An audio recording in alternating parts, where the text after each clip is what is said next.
அப்ப இருப்பின் கிரயம் தரத்தக்க பெறுமதிகளில் எது குறைந்ததோ அக்குறைந்த பெறுமானத்தை நடைமுறை சொத்தாக இருப்பு என்று எழுதி காட்ட வேண்டும் என்று சொல்றது பாதுகாப்பு அல்லது முன்னெச்சரிக்கை எண்ணக்கரு. பாதுகாப்பு எண்ணக்கருக்கு பிரதானமான உதாரணம் இதுதான். சரியா? ஆனா இணைத்தல் எண்ணக்கருக்கு பிரதானமான உதாரணம் இது இல்ல. இருந்தாலும் அந்த அதுல வார நட்டத்தை நாங்க என்ன செய்யணும், செலவாக காட்டணும் என்பதனால அதை இணைத்தல் எண்ணக்கரு பின்னால் என்ன செய்யறார், ஜாயின் பண்ணி கொண்டார். சரி, ஓகே. அடுத்தது இணைத்தல் எண்ணக்கருக்கு ஒரு பிரதான உதாரணம் சொல்லுங்க பாப்போம். இணைத்தல் எண்ணக்கருக்கு ஒரு பிரதான உதாரணம் என்ன? அடிக்கடி வரக்கூடிய உதாரணம் என்ன? நான் கேட்கறது சிம்பிளா எண்ணக்கரு இந்த எம்சிக்யூ செய்யறதுக்கான வேதை நான் சொல்லி தரப்போம். சரியா? ரைட். நான் சொல்ற உதாரணங்கள் இம்பார்ட்டன்ட். பாதுகாப்பு எண்ணக்கரு என்று வரும்போது மோஸ்ட் உங்களுக்கு இருக்கக்கூடிய உதாரணம் இருப்பின் கிரயம் மற்றும் தேரத்தக்க வருமதிகளில் எது குறைவோ அது நிதி நிலைமை கூட்டி நடைமுறை சொத்தாக காட்டப்படும். இந்த உதாரணம் தான் அதுக்கு மோஸ்ட் அப்ளிகபிளாக இருக்கும். சரி, அது மாதிரி இணைத்தல் எண்ணக்கருக்கு என்ன உதாரணம் மோஸ்ட் வரக்கூடியது? பெருமான தேய்வு. வெரி குட், பெருமான தேய்வு. ரைட். அப்ப ஈஸியா சில விஷயங்களை பிடிச்சு கொள்ளணும். சரியா? பெருமான தேய்வு. பெருமான தீவு என்பது இணைத்தல் எண்ணக்கருவின் அடிப்படையாக அது விளங்கப்படுது. என்ன சொல்றாங்கன்னா, இணைத்தல் எண்ணக்கரு என்ன சொல்றாங்க, நீங்க எல்லாரும் படிச்சிருப்பீங்க. நான் திரும்ப திரும்ப நோட்ஸை விளங்கப்படுத்த வரல, சும்மா ஒரு ரிமைண்ட் பண்றதுக்காக தான் கேட்கிறேன். இணைத்தல் எண்ணக்கரு என்ன சொல்லுது, வருமானத்தினை உழைக்கும் போது அதற்கு ஏற்பட்ட செலவினங்களையும் இணைத்து லாப நட்டங்கள் துணியப்பட வேண்டும். இதான் அதுல அடிப்படை கருத்து. இணைத்தல் எண்ணக்கருவினுடைய கருத்து அதுதான். நீங்க ஒரு வருமானத்தை உழைக்கிறீங்களா, அதுக்கு ஏற்பட்ட செலவையும் என்ன செய்யுங்க, கன்சிடர் பண்ணுங்க. அப்ப வருமானத்தில இருந்து செலவை கழிச்சீங்கன்னா என்ன வரும், லாபமா நட்டமா முடிவு வரும். சோ இப்படி செய்யுங்கன்னு சொல்றதுதான் இணைத்தல் எண்ணக்கரு. இதுக்கு உதாரணம் பெருமானத்தை ஒரு ப்ரொடக்ஷன் செய்யறீங்களா, ரைட்? இப்ப உதாரணத்துக்கு ஒரு போட்டோ காப்பி மெஷின் வச்சு கொள்ளுங்களேன். அதுல பிரிண்ட் அடிச்சு நீங்க காசு வாங்கி கொள்வீங்க, வருமானம் உழைக்கிறீங்க. ஆனா மறைமுகமா அந்த போட்டோ காப்பி மெஷின் என்ன செய்யுது, டிப்ரிஷியேட் ஆகுது. சோ தேய்மானம் அடையுது. அதனால் அந்த செலவினத்தை என்ன செய்யணும், அப்ப ஒரு போட்டோ காப்பி 5 ரூபாய்ன்னு சொன்னா அதுல 1 ரூபாய் எங்களுக்கு அதுல பேப்பர் இங்க் எல்லாத்துக்கும் போயிடும் சொன்னாலும் தேய்மானம் எவ்வளவு அதையும் கழிக்க வேணும். இதான் அதுல அடிப்படை. அதே மாதிரி ஒரு வணிகத்துல பிரதானமான ஒரு வணிகத்துக்கு பிரதானமான எண்ணக்கரு எது? இது இல்லைண்டா, இந்த எண்ணக்கரு இல்லைன்னு சொன்னா வணிகமே இல்லை, வணிகம் நடாத்த இயலாது. என்ன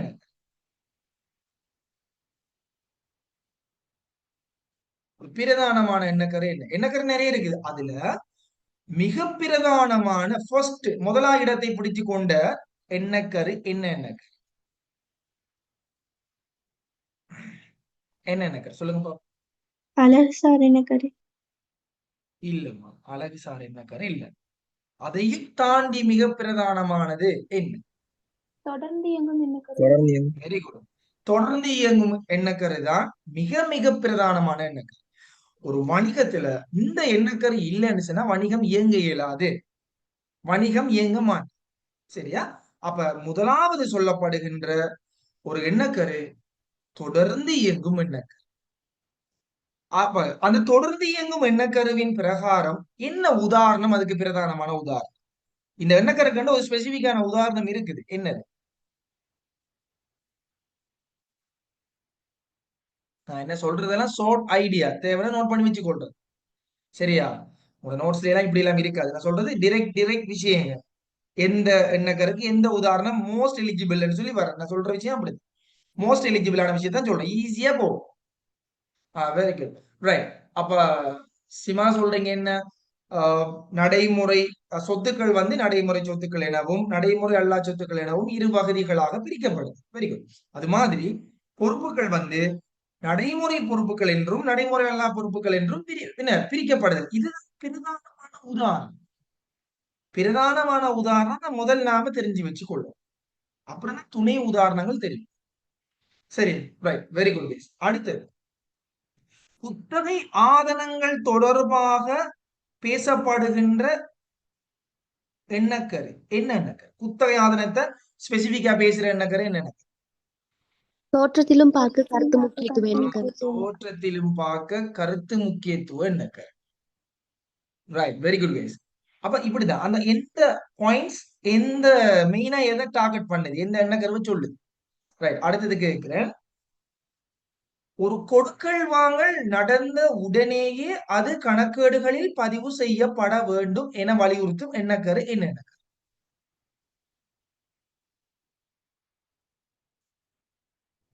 நடந்த உடனேயே அது பதிவு செய்யப்படணும். உதாரணத்துக்கு கடன் விற்பனை இப்ப பதியும் என்று சொல்கின்ற எண்ணக்கரு என்னென்ன?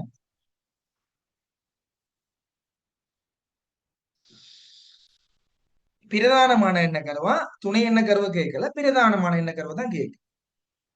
அதுக்கு மோஸ்ட் எலிஜிபிளான எண்ணக்கரு என்ன? Very good, தேறல் எண்ணக்கரு. தேறல் எண்ணக்கரு. அட்டுரு எண்ணக்கருங்கிறது பிரதானமாக சொல்லல. சரி, நான் அதுக்கிட்டே வார அட்டுரு எண்ணக்கருக்கு அப்ப என்ன உதாரணம் சொல்லலாம்? செலுத்த வேண்டிய மின்சாரம் என்று வருதுன்னு சொன்னார், அல்லது பெற வேண்டிய ஒரு வாடகை. அப்ப செலுத்த வேண்டியவைகள் பெற வேண்டியவைகளும் அந்த நிதியாண்டுக்குரியவையாக இருந்தால் அது அந்த நிதியாண்டில் சேர்த்து கொள்ளப்பட வேண்டும், நிதி கூற்றுகளில் தாக்கல் செய்யப்பட வேண்டும் சொல்லு. அப்ப அப்படி சொல்லப்பட்டால் தான் நாம் என்ன அட்டுரு எண்ணக்கருவை பத்தி பேசும். புரிஞ்சுதா? ரைட், அடுத்தது பொருண்மை எண்ணக்கருக்கு என்ன உதாரணம் சொல்ல போறீங்க? பொருண்மை எண்ணக்கர் நான் ஒவ்வொரு உதாரணத்தையும் ஒவ்வொரு எண்ணக்கருக்கு சொல்லி வரேன், இம்பார்ட்டன்டான விஷயம். பொருண்மை எண்ணக்கரு. சில்லறை செலவு. சில்லறை செலவு. வேற வேற ஏதாவது இன்னும் கொஞ்சம் தெளிவா சொல்லுங்க.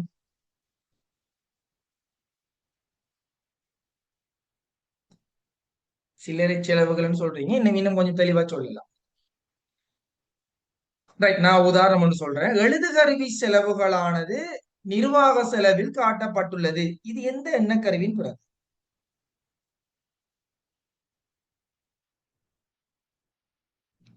எழுதுகருவி இருக்கு தானே, எழுதுகருவி செலவுகள் அது நிர்வாக செலவாக காட்டப்பட்டிருக்க வருமான கூற்று. சோ இது எந்த எண்ணக்கருவின் பிரகாரம் சொல்லப்படும்? பொருண்மை எண்ணக்கருவின் பிரகாரம். சரியா கைஸ்? ஆகவே சிறு சிறு சொத்துக்களாக இருந்தாலும் அதனுடைய பொருத்தப்பாட்டின் பிரகாரம், பொருத்தப்பாட்டின் அடிப்படையில் அது சொத்தாக காட்டப்படாமல், இப்ப உதாரணத்துக்கு ஒரு சிம்பிளா ஒரு உதாரணம் சொல்றோம். மார்க்கர், நம்ம ஒயிட் போர்ட் மார்க்கர் இருக்கு தானே, அது. அதே மாதிரி பேப்பர், ஒயிட் ஷீட் பேப்பர்.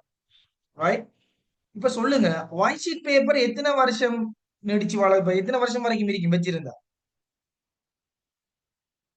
எத்தனை வருஷம் வச்சிருக்கலாம் maximum white sheet paper? White sheet paper வந்து கவர் பண்ணி இப்ப எங்களோட ஆபீஸ்ல இருக்குன்னு வச்சுக்கொள்ளுங்க, இது ஒரு வருஷத்துல அப்படி அழிஞ்சிருமா? இல்ல சார். இல்ல தானே, ஒரு வருஷத்துல அழிய மாட்டாதானே. 50 வருஷம் ஆனாலும் அதே பேக்கிங்ல அப்படியே இருக்குமா இல்லையா?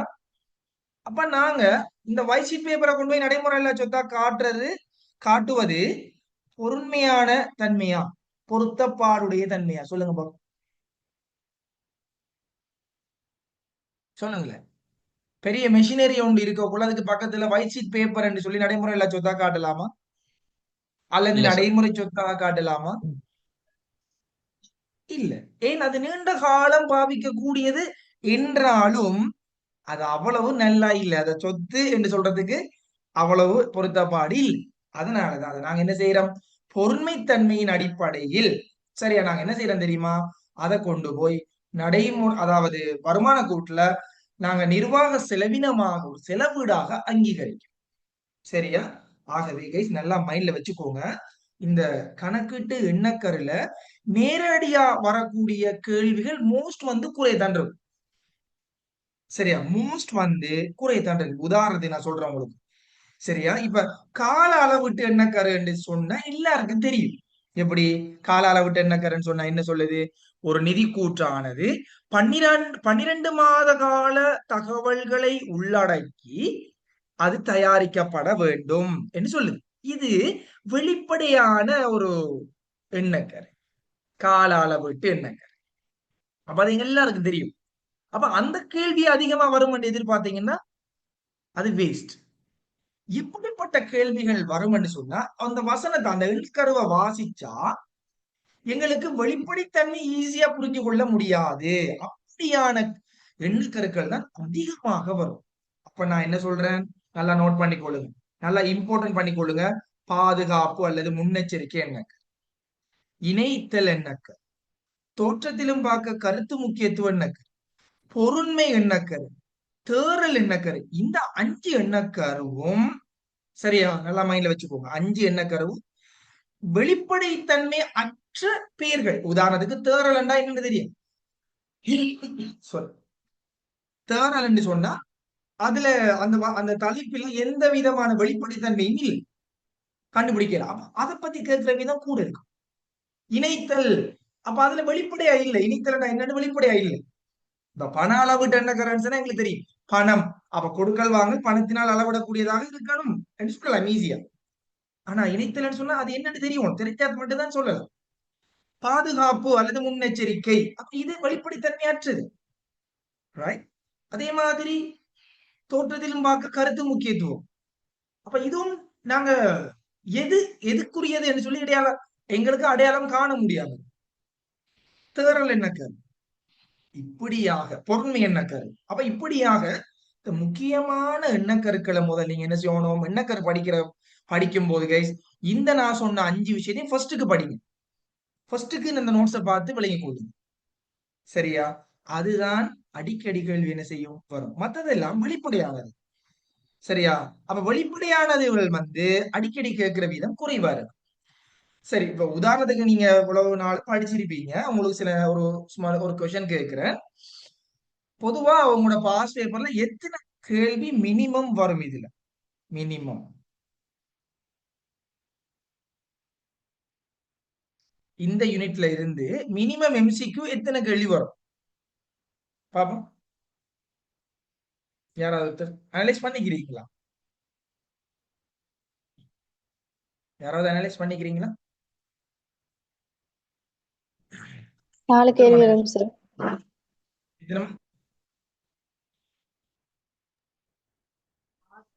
4 கொஸ்டின் அப்படியா? ஆம் சார். எஸ்.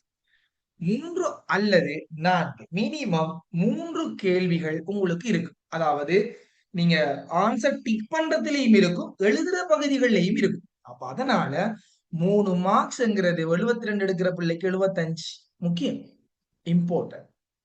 எந்த அளவுக்கு நீங்க எம்சிக்யூ சரியா செய்யறீங்களோ அந்த அளவிற்கு உங்களுக்கு இது பாதுகாப்பு தரும். சரியாகவே முக்கியம் எம்சிக்யூ. நீங்க பார்ட் 2 எவ்வளவு செஞ்சாலும் சி ரிசல்ட்ஸ் கூட எடுக்கலாது உங்களால். பார்ட் 2 நீங்க எவ்வளவு செஞ்சாலும் பிரச்சனை, சி ரிசல்ட்ஸ் எடுக்கலாம்.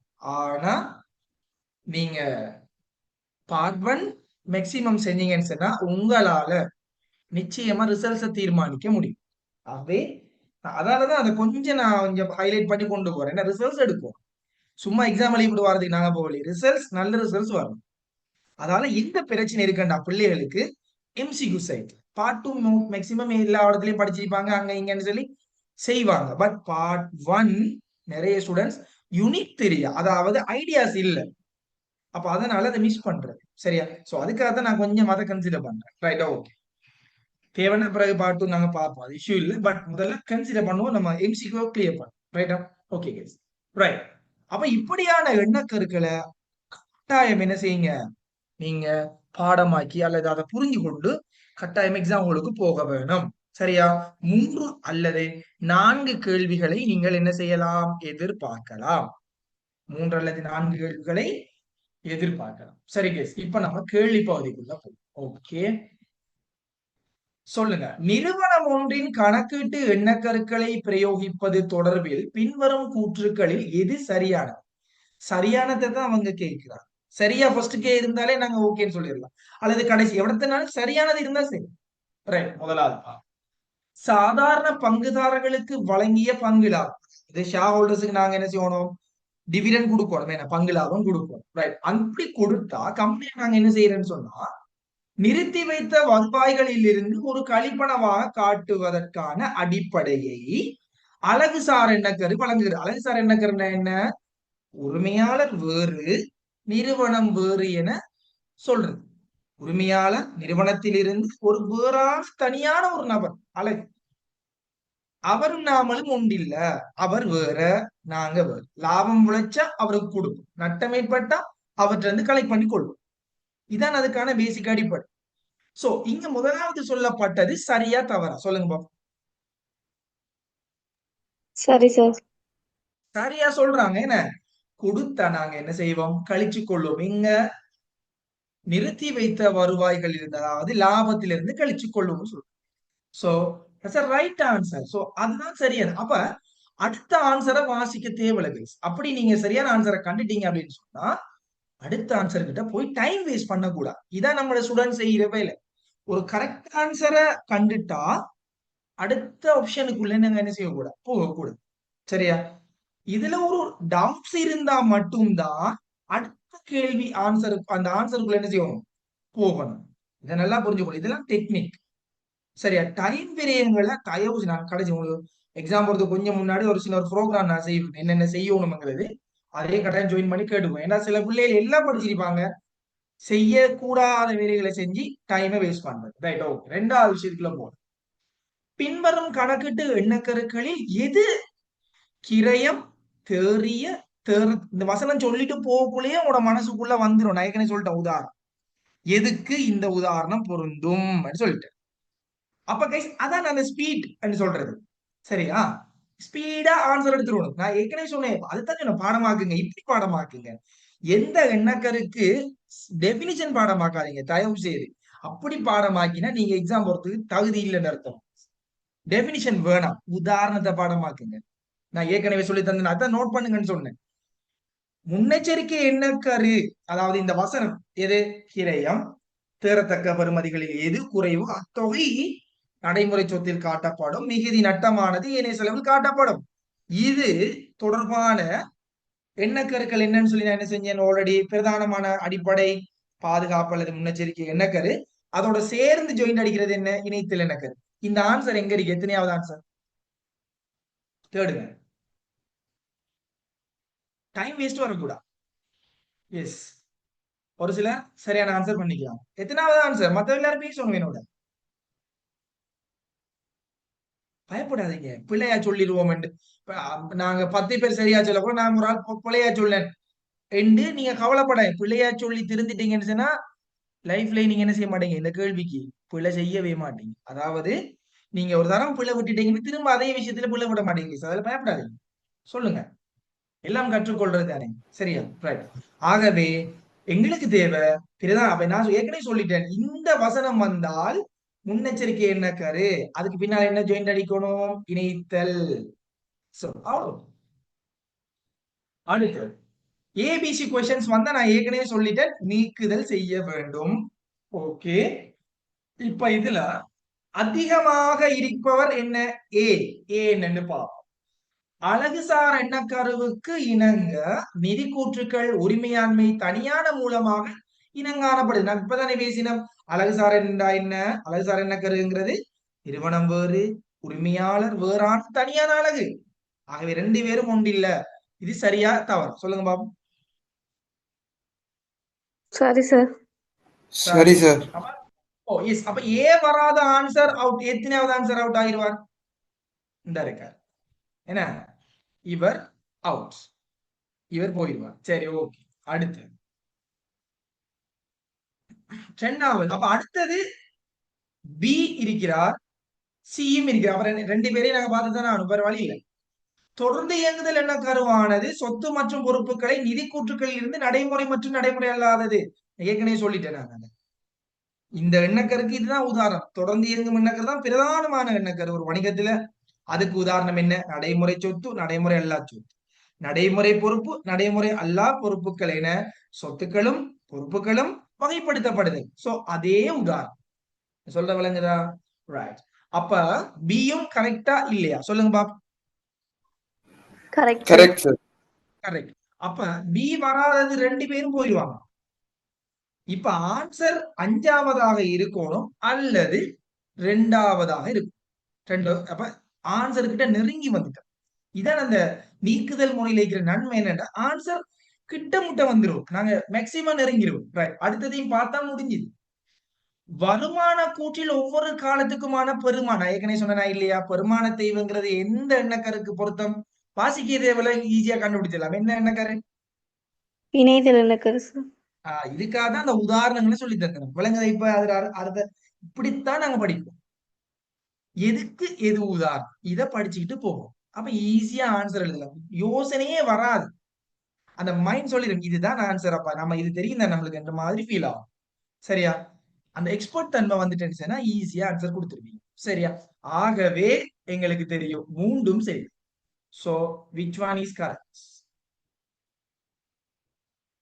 Fifth one sir. Fifth answer. நிறைய பேர் சரியான ஆன்சர் சொல்லிக்கிறீங்க. Very good. ஓகே கைஸ், அடுத்தது 4வது கேள்விக்குள்ள போகும். பின்வரும் கணக்கிட்டு எண்ணக்கருக்களில் எது வியாபாரம் ஒன்றின் நிதி கூற்றுக்களின் ஊழியர்களின் தேர்ச்சிகளை இனங்காண தேவையில்லை? ஊழியர்களினுடைய தேர்ச்சி திறன் பற்றி இனங்காண தேவையில்லை என்ற அடிப்படையை இது ஒரு கம்ப்ளிகேட்டான ஒரு விஷயம்தான். இது நம்ம ஈஸியா அண்டர்ஸ்டாண்ட் பண்ற மாதிரியான கேள்வி இது இல்ல. ஏன்னா இது ஒரு கொமனான ஒரு அடிப்படையை வச்சுதான் இந்த கேள்வி என்ன செஞ்சுக்கிறார், உருவாக்கி. என்ன அப்படித்தானே? Right, okay. இருந்தாலும் சரியா, ஊழியர் தேர்ச்சி என்பது உதாரணத்துக்கு நான் சொல்றேன், இந்த வசனத்தை நான் சொல்ற அந்த ஐடியாவில இருந்து நீங்க கண்டுபிடிச்சு கொள்ளணுமா? சரியா, நான் சொல்ல போற ஐடியாவில இருந்து நீங்க கண்டுபிடிச்சு கொள்ளணும். எப்படின்னா, ஊழியர் திறனாக உள்ளார்கள், இதில் பணம் என்பது உள்ளதா அல்லது இல்லையா? சொல்லுங்க பாப்போம். இல்ல சார். அப்ப எந்த எண்ணக்கரு இதுக்கு பொருந்தாது? பண அளவீட்டு எண்ணக்கரு. அப்ப அவர் தான் பொருத்தமான, அந்த சொல்லப்பட்ட கேள்விக்கு பொருத்தமானவர். அவர் சிம்பிளா கண்டுபிடிச்சாச்சு. மத்தது என்னன்னு தெரியாட்டியும் பரவாயில்ல, ஊழியர்கள திறன் என்பது ஒரு காசல்லாத பணம் அல்லாத அளவு சாராத தகவல். விளங்குதா? அளவு சாராத தகவல். சோ இந்த தகவலுக்குள்ள பண அளவீடு என்பது சரி. அப்ப நீங்க பாத்தீங்கன்னா தெரியும், இந்த வசனத்துக்குள்ள பணம் என்பது கிடையாது. அப்ப இவிடத்தில் இருக்கிற எல்லாத்துக்குள்ளேயும் பணம்ன்றது தெளிவாக விளங்குது, இது இல்ல. அப்ப அதனாலதான் அதை சிம்பிளா என்ன செஞ்சோம், கண்டுபிடிச்சோம். அப்படி ஏதாவது யூனிக்கான விஷயத்தை தேடணும். உன்னை கண்டுபிடிக்கிறதாக இருந்தா யூனிக்கா தேடி கொள்ளணும். சரி, அடுத்து 5. கைஸ் எல்லாரும் ஓகேவா? கண்டுபிடிச்சு முறை நான் இதை வாசிக்கல, முன்னெச்சரிக்கை என்ன வாசிக்கல, ரைட், அழகு சார் என்ன கருவையோ பொறுமை என்ன கருவையோ வாசிக்கல. அவன் கேட்ட கேள்வி அது இல்லை. இதுல ஊழியர் திறன் சம்பந்தமாக பண அளவீடு இருக்குமா? பணத்தினால அளவிட முடியுமா ஊழியர் திறனை? சொல்லுங்க. இல்ல. அதனால அவன் சொன்னான், இதுல தேவையற்ற ஒரு எண்ணக்கருவி இருக்குது, அது எதுன்னு கேட்டான். ஆகவே பண அளவீடு. சரி, அடுத்தது இது ஒரு கொமனான ஒரு ஐடியா இருக்க வேண்டிய, நாம கொஞ்சம் சிந்திச்சு செய்ய வேண்டிய கேள்விதான் இது. ரைட், பின்வரும் கணக்கிட்டு எண்ணக்கருக்களில் எது வியாபாரம் ஒன்று நிதி கூற்றுக்களில் கடன் பட்டோர் மற்றும் கடன் கொடுத்தோர் என இனங்காண்பதற்கான அடிப்படை, அதாவது பெற வேண்டியவைகள் கொடுக்க வேண்டியவைகள் என்று சொல்லி, கடன் பட்டோர்னா யாரு? தர வேண்டியவர்கள். கடன் கொடுத்தோர்னா யாரு? செலுத்த வேண்டியவர்கள். ஆகவே இந்த அடிப்படை பெற வேண்டியது கொடுக்க வேண்டியது என்று சொல்லக்கூடிய எண்ணக்கரு என்ன எண்ணக்கரு? அட்டுற எண்ணக்கரு சார். எண்ணக்கரு. என்ன அந்த கடன்பட்டவர், நீங்க அப்பதான் யோசிக்கணும். கடன்பட்டவர்னா என்ன? பெற வேண்டியவர். கடன் கொடுத்தவர் சொன்னா கொடுக்க வேண்டியவர். ஆகவே பெற வேண்டியது கொடுக்க வேண்டியது என்றால் அது ஆட்டோமேட்டிக்கா என்ன? அட்டூர் தான்.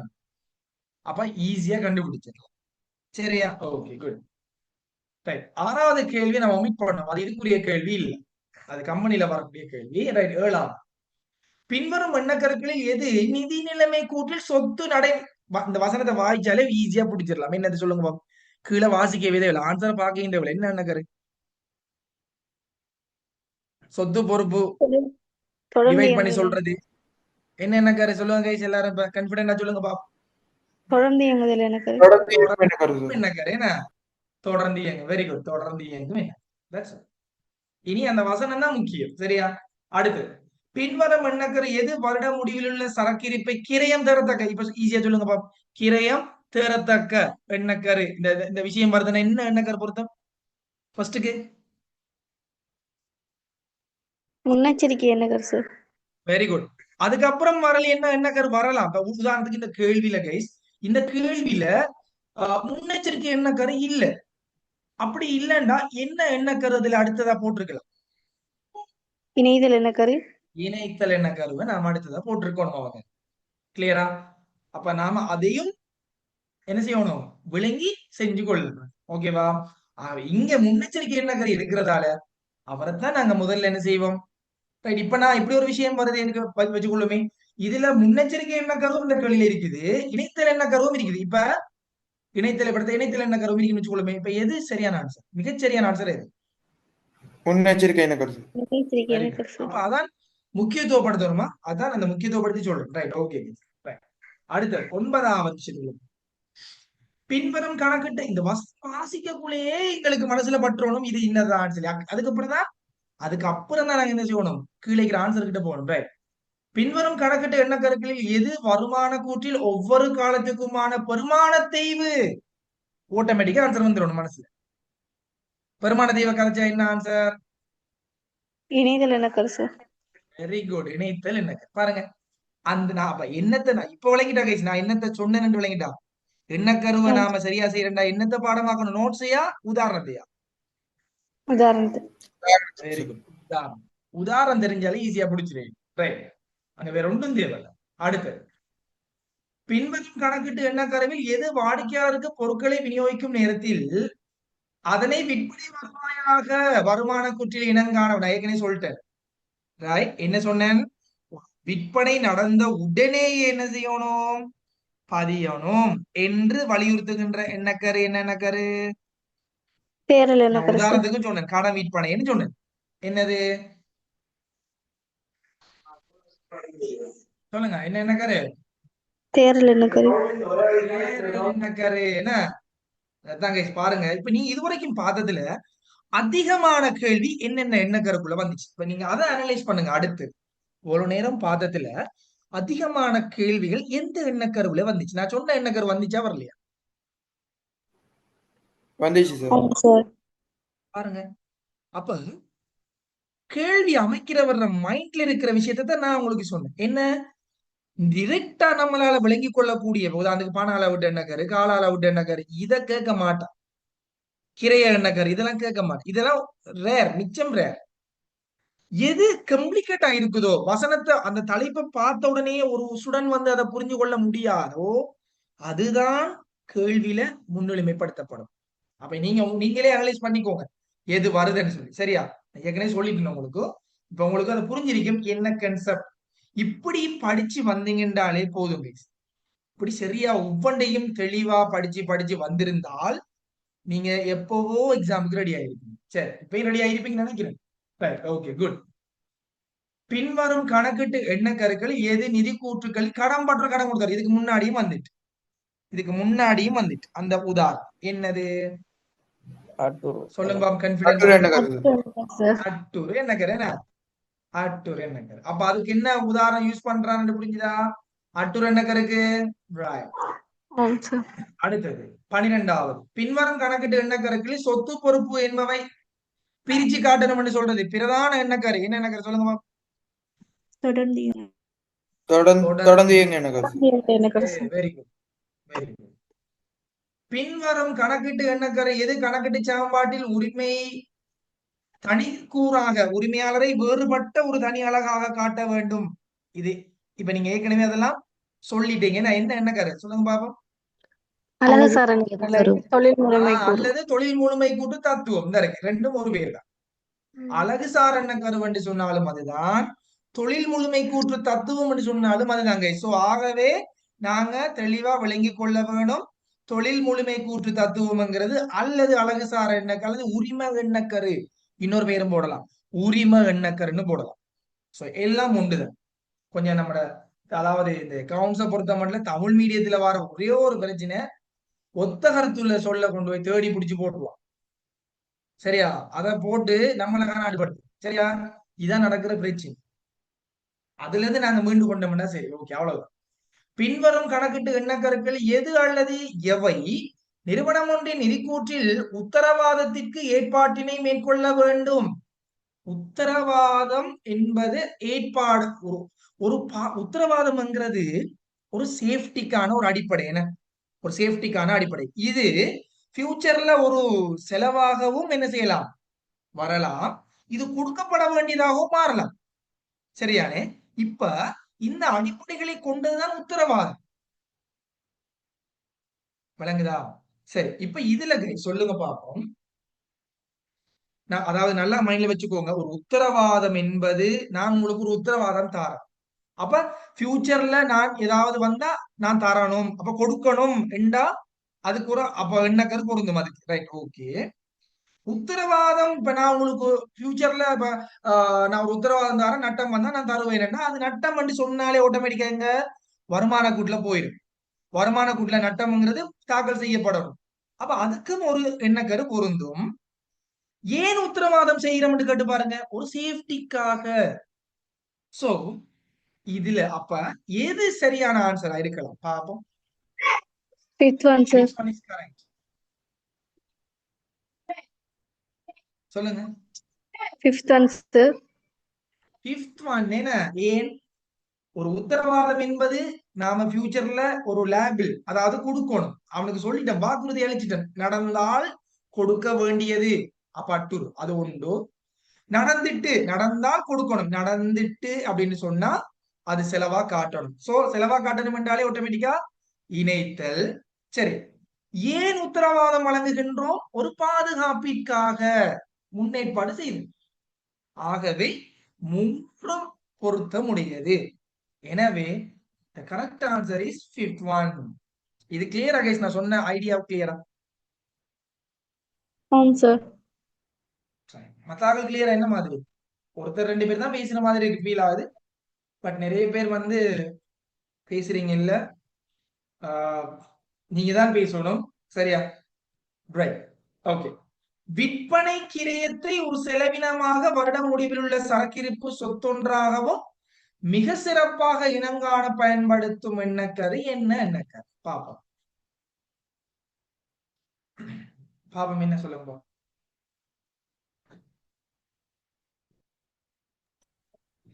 ஒரு செலவினம் என்று வந்தாலே அது டிரெக்டா ஒரு இடத்துக்கு போயிடும் கைஸ். செலவீடு என்று கதைச்சாலே அவர் ஒரு இடத்துக்கு வந்துருவார். அந்த செலவீட்டை இணைத்தே லாப நட்டம் துணியப்பட வேண்டும். என்ன எண்ணக்கரு? இப்ப சொல்லுங்க. இணைதல் எண்ணக்கரு, sir. இணைத்தல். கிளியரா?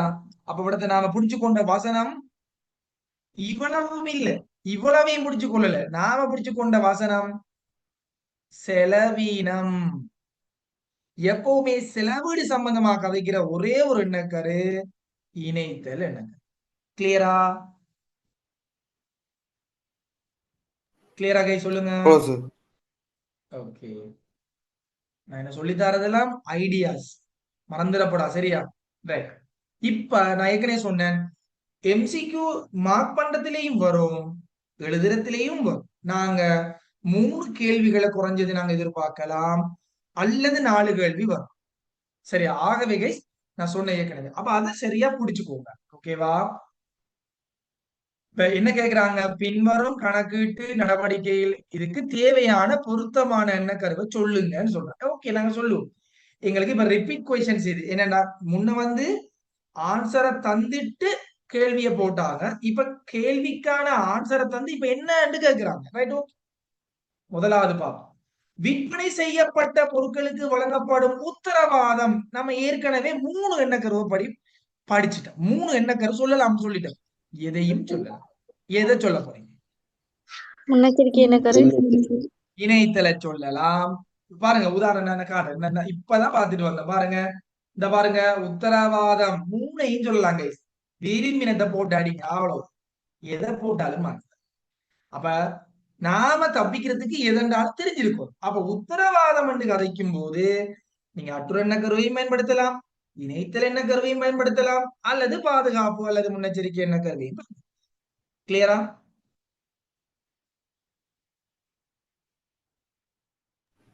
கிளியரா கைஸ்? நான் பேசுற விஷயம் விளங்கிட்டா? ஓ சார். சார். ரைட், சொல்லுங்கம்மா. Right, okay. சரி, குத்தகை இந்த வசனம் வந்தாலே ஒரே ஒரு எண்ணக்கரு தான் சொந்தக்காரர். யார் அவர்? புடிச்சுக்கோங்க. தோற்றத்திலும் பார்க்க கருத்து. அங்கால வாசிக்கவே தேவையில்லை. குத்தகையை பத்தி கதைக்கிற ஒரே ஒரு ஆள். தோற்றத்திலும் பார்க்க கருத்து முக்கியத்துவ அல்லது கருத்து மேலாண்மை எண்ணக்கரு. பாருங்க, அப்ப சின்ன சின்ன விஷயம் நாம சின்ன சின்ன விஷயங்களை புடிச்சுதான் எண்ணக்கருவை ஈஸியா பிடிக்கணும். செலவை பத்தி கதைக்கிறீங்களா? கே, அது இணைத்தல். சொத்து பொறுப்பு டிவைட் பண்றதை பத்தி கதைக்கிறீங்களா? தொடர்ந்து இயங்குதல். தேறிய திகரத்தக்கன்னு கதைக்கிறீங்களா? பாதுகாப்பு எண்ணக்கரு. இப்படி நாங்க 1 by 1 பிடிச்சுக்கொண்டோம். ரைட்? அவ்வளவு. இலாப நட்ட கணக்கில் பெருமான தேய்வு வந்துட்டு. பெருமான தேய்வு ஒரு செலவீடு என்னென்ன? இணைதல் எண்ணக்கரு. சிம்பிள். எஸ் எஸ். நிதி நிலைமை கூட்டு சொத்து நடைமுறை அல்ல. இந்த பிரிக்கிறாங்க பாருங்க. அப்ப என்ன கரு? தொடர்ந்து இயங்குதல் எண்ணக்கரு. தொடர்ந்து பிரதானமான எண்ணக்கரு. இப்ப உங்களுக்கு என்ன மனசுல தோணும்? இப்போ ஓகே, ஓரளவுக்கு நெருங்கிட்டீங்களா? ஓரளவுக்கு இதுல ஒரு எக்ஸ்பர்ட் வந்துட்டான். என்ன மாதிரி? ஆம் சார். 17வது அதுவும் என்ன? இப்ப இது பரவாயில்ல. இது என்னண்டா ஆன்சர் தந்திக்கிறாரு. அதை நான் இது கொஞ்சம் ஈஸியா நாங்க போட்டுருவோம். எப்படி அப்படி இப்படின்னு பாத்துக்கிது போட்டுரும். ரைட், பரவாயில்ல. இப்ப நிதி கூற்றுக்களில் அறிக்கையிடும் காலத்தை சொல்றது என்ன? அப்ப இது ஏற்கனவே சொன்னா இல்லையா? இது டிரெக்ட். இதுக்கு தலையை போட்டு உடைக்க தேவை. இத பாடமாக்க தேவை. இந்த என்ன கதை பாடமாக்க தேவை. ஏன்னா அது டிரெக்டாவே வசனம் சொல்ல மாட்டோம். என்ன வசனம்? கணக்கிட்டு காலம். அப்ப கணக்கிட்டு காலம். சரி, நிறுத்தி வைத்த வருவாயிலிருந்து உரிமையாளருக்கு செய்ய வேண்டிய பகிர்வினை கழிக்கணும். இதுக்கு முன்னாடியும் பார்த்தோம். என்ன கரு? என்னது? தொழில், முழுமை கூற்று, தத்துவம் அல்லது அழகுசார் அல்லது உரிமை எண்ணக்கருன்னு சொல்லலாம். அழகுசார் எண்ணக்கரு எதை சொன்னாலும் சரி. ரைட். அப்ப இங்க என்ன இருக்குது? அழகுசார். ஓகே. பெற்றுக்கொள்ளப்பட்ட கிரியத்தில் ஆதனம், பொறி மற்றும் உபகரணம் அளவீடு செய்யப்பட வேண்டும். தொடர்ந்து கொள்ளப்பட்ட பெறுமதியில் ஆதனம், பொறி மற்றும் உபகரணம் அளவீடு செய்யப்பட வேண்டும். என்ன கருவாரு? தொடர்ந்து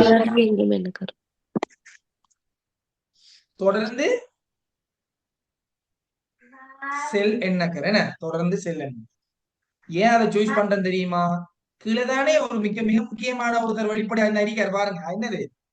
கிரயம் தேரத்தக்க பெறுமதி என்று வந்தாலே யாரை சாய்ஸ் பண்ணுவோம்? நான் வளமையா முன்னெச்சரிக்கை. அப்ப பேலன்ஸ் அறிக்கை போற யாரு? தொடர்ந்து செலுத்தானே. அப்ப அவர் தானே எடுத்து கொண்டு போடும். ரைட்? அப்ப அதை நாம யூனிக்னஸ் கண்டுபிடிச்சிடலாம். ஓகே, அடுத்தது பாருங்க. இதுலயும் என்ன? இதுல தரல. இதுல தரல. நான் போடணும். சரி, ஓகே, போடும். காணியின் நியாய பெறுமதி கூடுதலாக இருந்த போதும் அதனை பெற்றுக்கொண்ட விலையில் அறிக்கையிடல் வேண்டும். மேலையும் மேலையும் ஒரு விஷயம் பார்த்தோம். இந்த பாருங்க, பெற்றுக்கொள்ளப்பட்ட கிரியத்தில் பதியோனம் என்று சொல்லி என்ன கருவை போட்டிருந்தோம்? தொடர்ந்து செல் என்ன கருவை போட்டிருந்தோம். அப்படித்தானே? அதையும் போடலாம். இன்னும் இதுக்கு மிக நெருக்கமான ஒரு எண்ணக்கரு இருக்கு. இந்த வசனத்துக்கு மிக நெருக்கமான ஒரு எண்ணக்கரு இருக்கு. சொல்லுங்க பாப்பா, யாரு தெரிஞ்சால் பாப்பா. கிரைய எண்ணக்கரு அல்லது வரலாற்று கிரைய எண்ணக்கரு. உதாரணத்துக்கு இன்னைக்கு மார்க்கெட்ல லம்போகினி வாகனம் எவ்வளவு போகுது இன்னைக்கு? சும்மா சொல்லுங்க பாய்ஸ். லம்போகினி கார் எவ்வளவு போகுது இன்னைக்கு? சரி, ஒரு 10 கோடி ரூபாய் போகுதுன்னு வச்சுக்கொள்ளுமே. சரியா? பட் உங்களுக்கு அந்த கார் 5 கோடி ரூபாய்க்கு ஒரு ஆள் இருந்து நீங்க என்ன செஞ்சிட்டீங்க? வாங்கிட்டீங்க. இப்ப நீங்க இன்னைக்கு அந்த காரை கொடுக்குறேன்னா 10 கோடி ரூபாய் கொடுக்கலாம் மார்க்கெட்ல. ஆனா நீங்க வாங்கின விலை எவ்வளவு? 5C. சோ எவ்வளவுக்கு பதியணும்? 10 கோடி ரூபாய்க்கா? கணக்கு பதியறது 5 கோடி ரூபாய்க்கு. 5 கோடி. வாங்கின கைமாற்றல் பெறுமதிக்கு தான் என்ன செய்யணும்? இரட்டை பதிவு நடக்கணும். ஏன்னா காசு போகும் எவ்வளவு? 5 கோடி ரூபாண்டா. இதனால காசு போகுது வாகனத்தை வாங்கினதால. அப்ப மோட்டார் கணக்குல வர வச்சு காசு கணக்குல செலவழிக்கணும். அப்ப கொடுத்த காசு தானே நாம வர வைக்கலாம். சரியா? அதனால கைமாற்றல் பெறுமதி இன்னைக்கு மார்க்கெட்ல அது எவ்வளவு போகலாம். அதெல்லாம் எங்களுக்கு இஷ்யூவே இல்லை. கைமாற்றல் பெறுமதிக்கு அதை பதியணும். That's it. அவ்வளவு. கிளியரா கைஸ்? அப்ப சிறந்த உதாரணம் நல்லா மைண்ட்ல வச்சுக்கோங்க. சிறந்த உதாரணம் கிரைய அல்லது வரலாற்று கிரைய எண்ணக்கரு. இதைத்தான் ஃபர்ஸ்ட் யூஸ் பண்ணும். சரியா?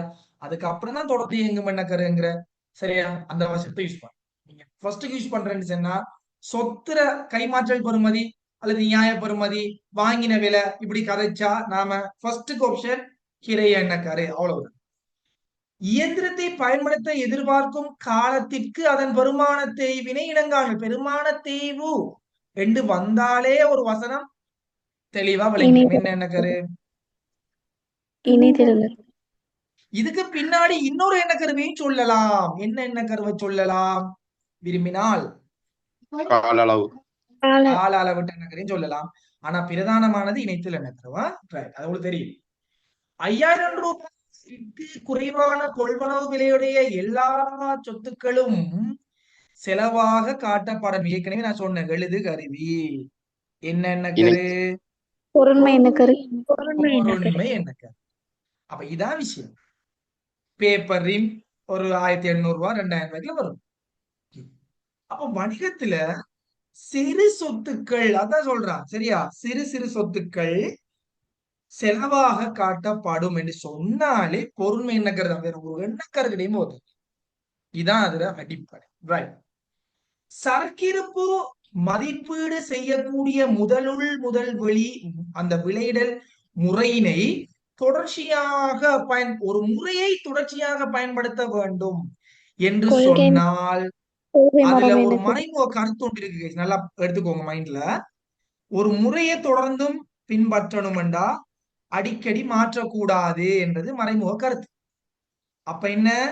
அப்ப ஒரு சிஸ்டத்தை நாம திரும்ப திரும்ப என்ன செய்யக்கூடாது? கொள்கைய அவருக்கு ஒரு மாதிரி ஒரு கொள்கை, இவருக்கு ஒரு மாதிரி ஒரு கொள்கை, எனக்கு ஒரு மாதிரி கொள்கைன்னு சொல்லி அடிக்கடி கொள்கைகளை மாற்றக்கூடாது. ஒரே மாதிரியா தான் எப்பவுமே இருக்கும். சோ என்ன கருதுக்கு பொறுத்து கொள்கை மாறாமை எண்ணக்கரு. கொள்கை மாறாமை எண்ணக்கரு. சரியா? ஏதாவது மெத்தட பத்தி கதைச்சாண்டா ஆட்டோமேட்டிக்கா கொள்கை மாறா எண்ணக்கரு கிட்ட வந்து நில்லுங்க. ஒன்றும் இல்லை. அதான் அதுக்கான ஸ்பாட். இது முதல் வெளி என்று சொன்னாலும் சரி அல்லது வேற ஏதாவது சொன்னாலும் சரி மெத்தட மாத்துறாங்கடா. மெத்தட் நேர்முறையில இருந்து நேரில் முறைக்கு டிரான்ஸ்பர் ஆகுறாங்க. மெத்தட மாத்துறாங்க. அப்ப என்ன? கொள்கையை மாத்தாதீர்கள். சட்டம் அதான் சொல்லுது. கோட்பாடுகள் அதான் சொல்லுது. ஆகவே கொள்கை மாறாம எண்ணக்கரு. சரியா? ஒவ்வொன்றுக்கும் ஒவ்வொரு உதாரணம் இருக்கு. அதை பிடிச்சு போனீங்கன்னா சரி. அடுத்து இது என்னன்னா நம்ம பார்த்து எழுத வேண்டிய சில விஷயங்கள். ரைட். நான் இதை சிம்பிளா எப்பவுமே ஒரு பேரை வரையறுத்து சொல்வார்களாக இருந்தால் உரிமையை வரையறுத்து சொல்வார்களாக இருந்தால் அது என்ன எண்ணக்கரு? காலங்கள் டேட்டை வச்சு ஒரு விஷயத்தை விளங்கப்படுத்துவாங்க என்று சொன்னா அது என்ன எண்ணக்கரு? பெறுமதி சைபர் என்பது ஒரு பெருமானம். ரூபாவை வைத்து ஒரு விடயத்தை சொல்வார்களாக இருந்தால் அது என்ன எண்ணக்கரு?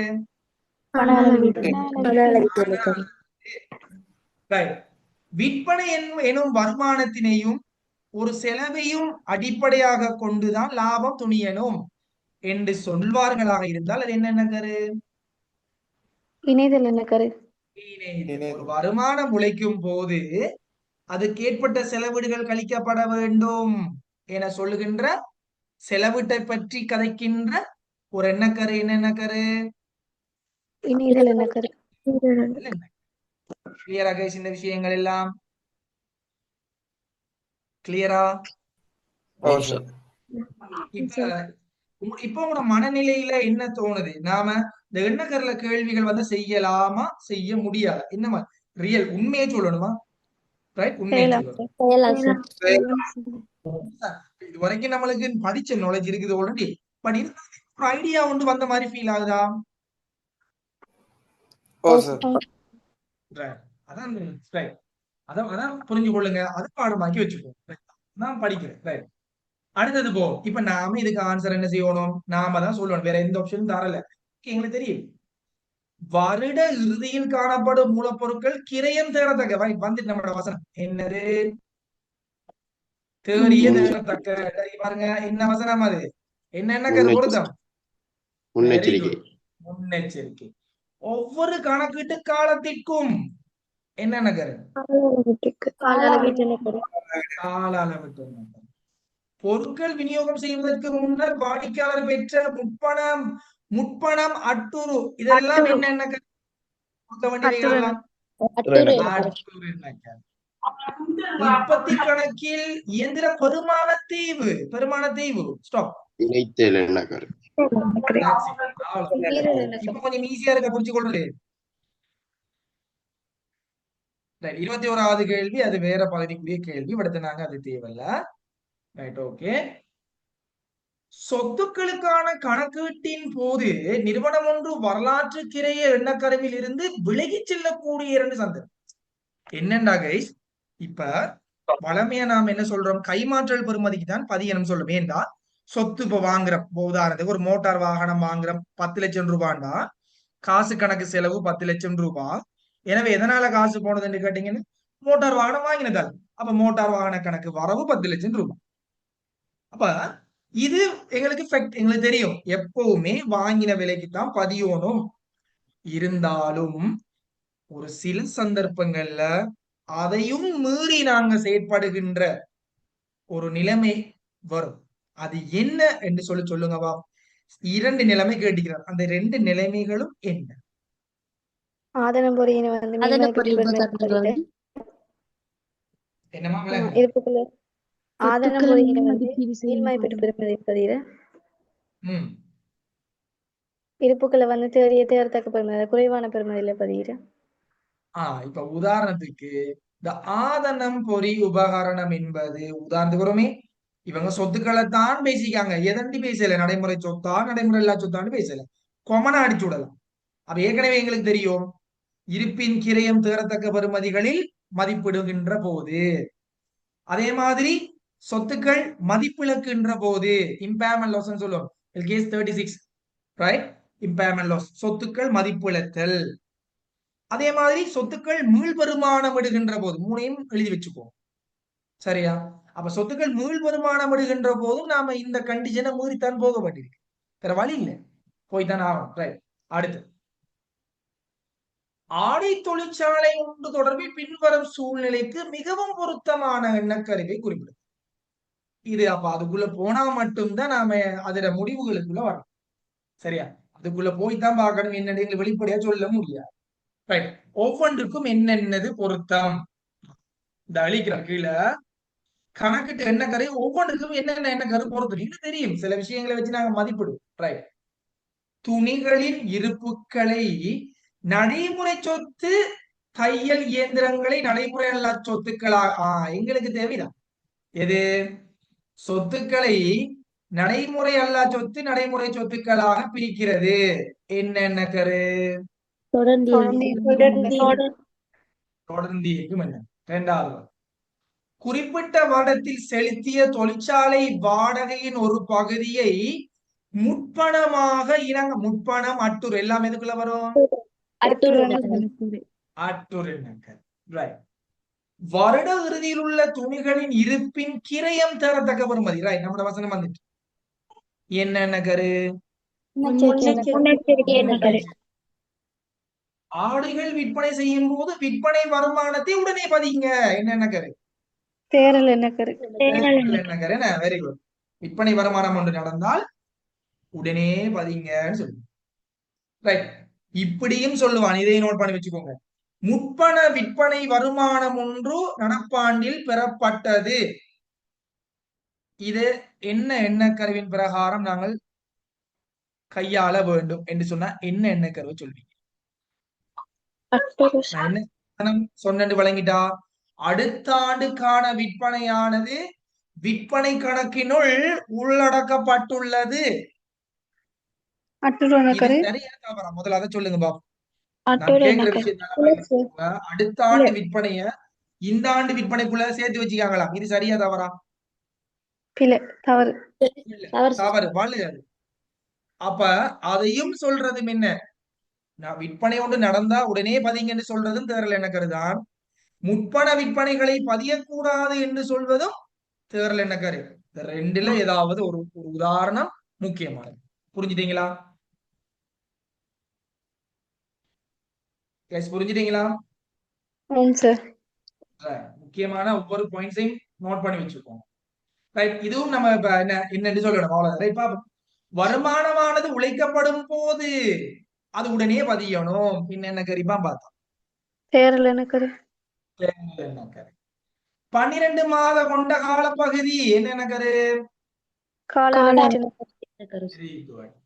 கம்பெனி நிதி கூற்றுகளில் பணவீக்கத்துக்கான சீராக்கம் செய்யப்படுவதில்லை.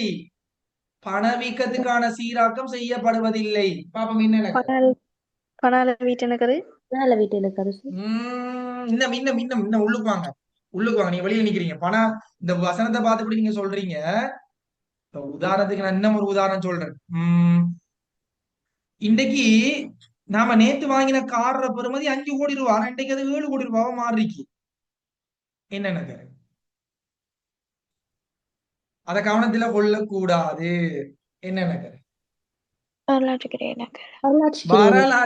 என்ன கரு? ரைட். பணவீக்கம்ங்கிறதால என்ன செய்யும்? விலைவாசி கூடும் குறையும். ஆனா அதுக்காக நம்ம அந்த மாற்றங்களை கன்சிடர் பண்ணுவோமா அக்கவுண்ட்ஸ்ல? இல்ல. ஏண்டா கணக்கிட்டு தகவலின் குறைபாடுல உண்டது. பணவீக்க தாக்கங்களை கவனத்தில் கொள்வதில்லை நிதி கணக்கீட்டு தகவல் என்று சொல்லப்படுது. படிச்சிருப்பீங்கன்னு நினைக்கிறேன். ஆகவே அது என்னத்தை சொல்லுதுன்னு மறைமுகமாக விலை கூடினாலும் குறைஞ்சாலும் நாங்க அதை பத்தி யோசிக்க மாட்டோம். நாங்க வாங்கினோமா அந்த வாங்கின விலைக்கு பதிவோம். இதுதான் அதுல ஒளிஞ்சிருக்கிற வேர்ட். புரிஞ்சுதா கைஸ்? அதுல மறைவான வேர்ட் என்னன்னு விளங்கிட்டா? அப்ப பணவீக்க தாக்கத்தை கவனத்தில் கொள்வதில்லைன்னா என்ன மறைமுக கருத்து? விலை மாற்றங்களை கவனத்தில் கொள்வதில்லை. அப்படி நினைச்சுக்கோங்க. சரியா? ரைட். நீங்க இப்படி முடிவெடுத்துறாதீங்க. பணம் சம்பந்தமா வந்திருக்கு அவை பண அளவுட்டு என்ன கரு அப்படின்னு முடிவு வந்துடாதீங்க. அது எல்லா இடத்துலயும் பொருத்தம் இல்லை. ஓகேவா? ரைட். அடுத்தது 4வது, ஏற்படக்கூடிய சாத்தியமான உத்தரவாத கோரிக்கை. நம்ம 3 என்ன கருவை போடலாம். உத்தரவாத கோரிக்கைங்கிற கன்செப்ட் வந்தா 3 என்ன கருவை நம்ம பயன்படுத்தலாம். இதுல என்னென்ன பயன்படுத்தலாம் சொல்லுங்க பாப்போம். அடித்துரு என்ன கரு? முன்னெச்சரிக்கை என்ன கரு? இணைத்தல். 3ல எதை அடிச்சாலும் ஆன்சர் தான். That's it. அவ்வளவு. ஓகேவா? சரி. இதுல நாங்க இது எக்ஸ்பர்ட். நாங்க ஆல்ரெடி எக்ஸ்பர்ட். ஒரு பேரை சொன்னா என்ன கரு?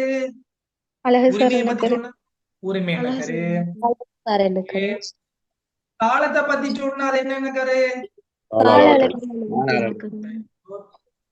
ரூபாவை பத்தி சொன்னா செலவீடுகளை பற்றி சொன்னா இல்ல. ரூபா பத்தி சொல்லல கைஸ். நான் இத சும்மா கேட்டுனா ரூபா பத்தி சொல்லல. ஒரு வருமானம், விற்பனை வருமானத்தை பத்தி கதைச்சாது என்ன கரு? தேரல் என்ன கரு? Very good. செலவிட்ட பத்தி கதைச்சாது என்ன கரு? இணையதில் என்ன கரு? அவ்வளவுதான். அப்ப எக்ஸ்பர்ட் நீங்க செய்வீங்க. ஓகே.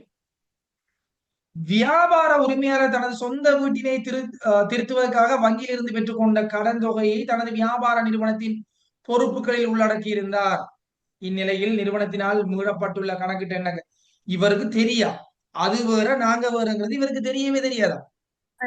என்ன அப்ப என்ன கருவ மீறீங்க? அழகு சார் அவருக்கு தெரியாது. நிறுவனம் நாமளும் உண்டு நினைச்சுக்கிதான் அது எந்த பொறுப்புண்டா? என்ன நிறுவனத்துல பொறுப்பு தானே, நான் தானே காசு போட்டேன்னு நினைச்சிக்க. என்ன மன்னிக்கணும், நீங்க வேறு நாங்கள் வேறு. அவ்வளவுதான். அடுத்தது நிதி நிலைமை கூற்றில் நடைமுறையும் வசனம் வரக்குள்ளேயே எங்களுக்கு ஆன்சர் வந்துடும். தொகிட் நிக்கும் ஆன்சர் என்ன கரு? தொடர்ந்து இயங்குதல் என்ன கரு?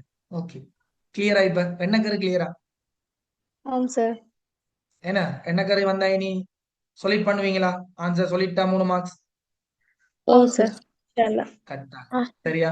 சோ டுடே செஷன் இதா. கிளியர்ண்டா கிளியர் தான். பேலன்ஸ் இருக்கிற இயர்ல இருக்கிற கேள்வி எல்லாம் செஞ்சு பாருங்க பாப்பா. இமீடியட்டா இனி ஒரு எக்ஸ்பர்ட் தன்மை வந்து நான் சொல்லிட்டேன். எந்த வசனத்தை பிடிக்கணுமோ அதை பிடிச்சா சரி. தொடர்ந்து எல்லாத்தையும் வாங்கிட்டு போறல டைம் இல்லப்பா எங்களுக்கு. நாங்களே எக்ஸாம் அவன் யூனிவர்சிட்டிக்கு வாங்கன்னு சொல்றாங்க. யாரு தெரியுமா? இப்படிப்பட்ட ஆக்களை தான் வர சொல்றாங்க. எப்படி? எதை பிடிச்சி ஆன்சர் கொண்டு வரணுமோ அவங்க வாங்க. சும்மா இவ்வளவு மாற்றி போட்டு வராங்க. தயவு செய்து வராதுங்கன்னு சொல்றேன். விளங்குதா? அது ஆட்டோமேட்டிக்கா எவ்வளவு வராதுன்னு போயிடும். டைம் காணாண்ட பிரச்சனை வரும் நிறைய பேருக்கு. அவங்க எல்லாம் அந்த கேட்டகரிக்குள்ள உள்ளாங்க. நாம் அப்படி இல்லையே. நீங்களுக்கு தெரியுமே எவனத்தை வாசிக்கிறது பிடிக்கணும்னு சொல்லி. இப்ப நாங்க யூனிவர்சிட்டிக்கு தெரிவு செய்துட்டு போக வேண்டியாங்க. ஸோ கைஸ் ப்ளீஸ் பண்ணி சொல்றேன், படிக்கிறது சரி, அது எந்த ஷூவும் இல்லை. முறையாக படிங்க. சரியா படிச்சீங்கன்னா இந்த எக்ஸாம் எல்லாம் தூசி ஒன்றுமில்லை கைஸ். கான்ஃபிடென்ட் அப்ப எக்ஸாம் எழுதுவீங்க. ரைட்? இப்ப ரேஷியோ சொன்னாலும் சரி, ரேஷியோல எல்லாம் பாடம் முக்கியமானது. அதுல எது திரும்ப இதெல்லாம் இப்படித்தான் ஒரு சிஸ்டம் இருக்கு. சிஸ்டத்தை படிக்கணும். ஏ லெவல் அக்கவுண்ட்ஸ்ல சரியா முதல் ஒரு லெக்சர் வந்து சொல்லி கொடுக்க வேண்டியது பிள்ளைக்கு என்ன தெரியுமா? சிஸ்டம். நோட்ஸ் இல்ல, 1000 நோட்ஸ் எடுக்கலாம். நீ புத்தகம் கிளம்புக்கு போனீங்கன்னா, இஸ்லாமிக் புக் ஷாப்புக்கு போனீங்கன்னா எத்தனையோ பேர் எழுதின புக் இருக்கு. அதில் நோட்ஸ் எடுக்கலாம், வேர்ல்ட் வைடா நோட்ஸ் எடுக்கலாம். ஆனா நம்மளுக்கு தேவை அது இல்ல, யுனிக்னஸ். ஆன்சரை எழுதுறதுக்கு என்ன தத்துவங்கள், என்ன அடிப்படைகள் தேவை. நான் படிப்பிக்கிறது உங்களுக்கு சிலபஸ் இல்ல, தயவு செய்து அப்படி நினைச்சு கொள்ள வேணாம். சிலபஸ் படிப்பிக்க நான் வரல, நான் ஆன்சர் பிடிக்கிற ஈஸியான வழிகளை சொல்லித்தரேன். ஓகேவா? சோ இன்னைக்கு கிளாஸ் உங்களுக்கு திருப்தியா இருந்துச்சா கைஸ்? ஓம். மூணாவது விஷயத்தை நான் முடிச்சிருக்கிறேன். இப்ப ஓரலா அவங்கள்ட்ட சில விஷயங்கள் கேட்கிறேன். அடுத்தது என்ன பாக்குற, என்ன பார்க்கணும், தேவை இதுல இருக்குது. அடுத்ததா என்ன யூனிட், எந்த எம்சிக்யூ பார்க்கணும்?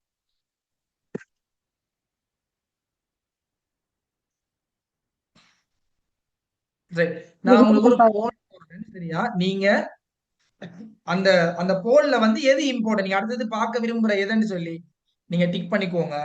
அதை நாம சூஸ் பண்ணி அடுத்த கிளாஸ் செய்வோம். ஓகேவா? Okay sir. Okay. So guys நல்லா படிங்க. Wish you all the best. மீண்டும் அடுத்த கிளாஸ் சந்திப்போம். Thank you very much. Thank you sir. Thank you, Welcome. sir. Welcome. Thank you sir. Welcome.